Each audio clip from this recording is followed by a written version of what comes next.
My name is Jimmy Lavender. I'm co-founder of Bishop, along with my brother Bobby Lavender.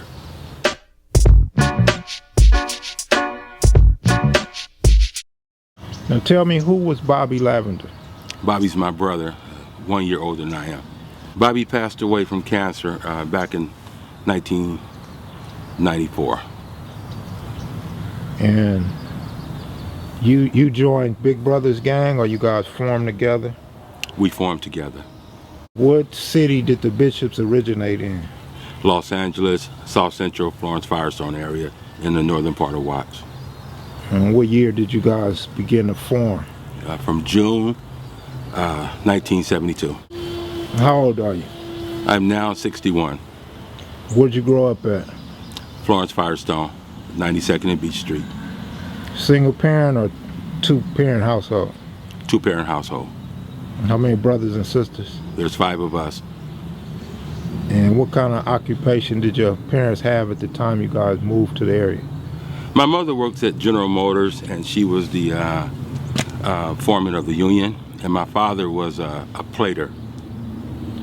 What was the racial makeup of the neighborhood at the time? It was probably 85% black, 15% Hispanic. What was ground zero for the Bishops? Like, where did you first start? What was your hood or your block? It was Beach Street, not Bandera Street. We need to clear that up. We see that too many times in documentaries, but it was the Beach Street. And if you go back to my brother Bobby's interview, he said it started in our garage on Beach Street, 8916 Beach Street. That's where Bishop formed. Who came up with the name? That's interesting. I don't think any of us remember. We were in that garage throwing up all these different names and stuff, and then somebody said Bishop, and I could see my brother loving that name, and he said Bishops. He said the bishop wear the cross, and the cross is seen at the cemetery as the sign of death. So anybody that was messing with a bishop was facing death. That's powerful. Oh man, that's powerful. What does the bishop hand sign look like?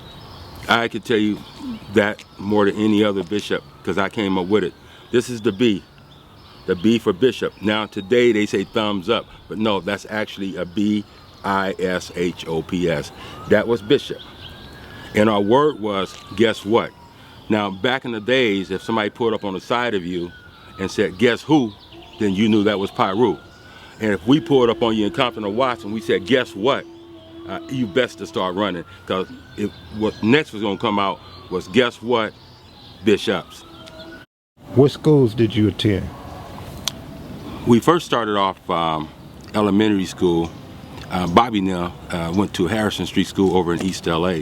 I was too young for school. I started over in the Pebble Projects at Holmes Avenue.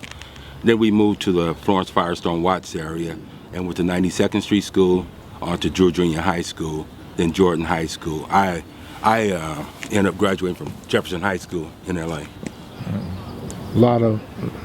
Was it any Bloods there? We knew nothing about the term blood. There was always gangs, but no such thing as a blood. So we did have gangs, yes. What years was you at Jefferson? I was at Jeff I made a couple of trips. You know, I wasn't an honor student, so I went back and forth. I was at Jeff mainly from 1970 to 73. Okay. Was the Fortray Crips there? Fortray Crips. Yeah, they were there, and they were there in numbers. My grandmother lived on 43rd, so I grew up shooting marbles and playing in dirt with the Fortray Crips. Yes, they was there. Any names stand out to you? Oh yes, Fortray, Pitbull. Pitbull was a shot caller. My cousin Milton Lavender, the Ford brothers, Daryl and Milton Ford, Black Johnny, Peanut, Greg, Cliff, Junior, all my childhood buddies, yes. So you got a cousin from Fortray? Oh yes.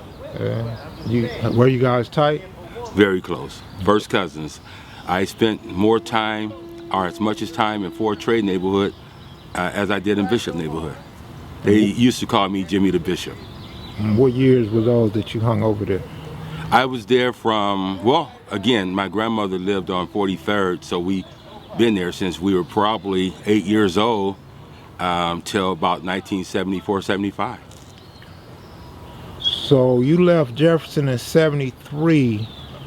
Do you remember when the bishops in the Rolling 60s area have formed? That had to be around 1973. Brother Lucky had moved from our neighborhood, and he moved to the west side, and he started bishop over there, and we became very close.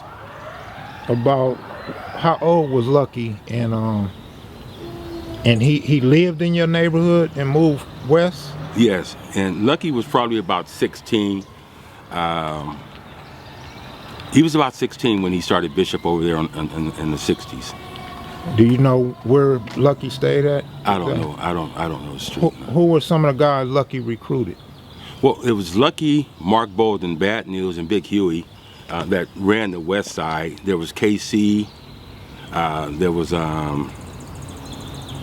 oh God, I keep forgetting this guy's name. Iceberg. Iceberg was there. Those guys always came back and forth in our neighborhood. Those mentioned guys right there, they were the main west side bishops. So you got bishops in the 60s, bishops in Florence Firestone. What about Compton and Watts and other cities? Yeah, the west side was our first other bishop set, and then we went to Compton, which today is known as the Limehood Pyrus. That was the Compton bishops. And then we moved from there to the Pebble Projects, and that was our other bishop gang. And then the Mexicans in our neighborhood was Am Street Watts, and then they became like our fourth bishop set. So you guys had Mexicans part of your organization? Oh yeah. And as a matter of fact, by Am Street Mexicans joining up with Bishop, that didn't set well with the Pebble of Bishops who went to Huntington Park High School, and Am Street Mexicans was at war with the Valencia 13.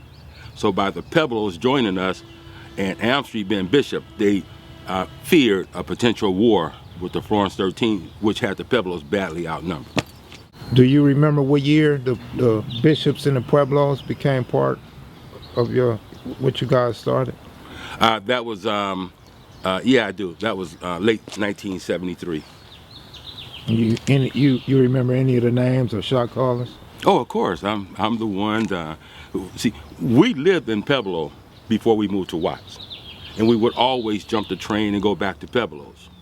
So when I got into it with some Crips at Jeff, and then I ended up going over to Pebbles, and as a former guy from Pebble, I went back and started the Pebble Bishops, along with Reggie Moore, Darrington, Little Mike, the Twins, Fat Rat, Huey.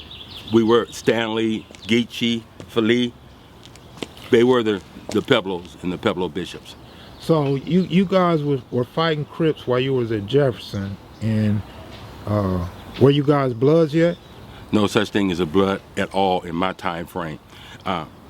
Pebbles, interesting, Pebbles didn't get along with the Fort Trays, but my grandmother lived on Fort Tray.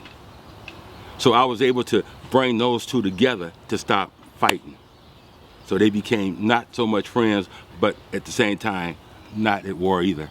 What was your relationship like with Black Johnny? I didn't have a relationship with Black Johnny. Were you guys enemies? Rivals? No. Just didn't know him? I knew him and he knew me, but we wasn't enemies, no. Okay. So how does Compton bishops come into play? Same thing. Blue Boy, Michael Roseburg, had moved from our neighborhood and went to Compton, and he started the Compton Bishops with a guy named Bitter Dog. All right, let's go back to the early 70s when Bishop, let's say a day before Bishops formed. Were there Crips on Bandera Street? No. Tell me about this guy, Skip. Skip was like the other brother to the Lavenders. He was the most dominating basketball player in the neighborhood. The most loved. Just everybody loved Skip. Senselessly, he was murdered. Big Red had just come home from serving in Vietnam, and we were having a party that night. And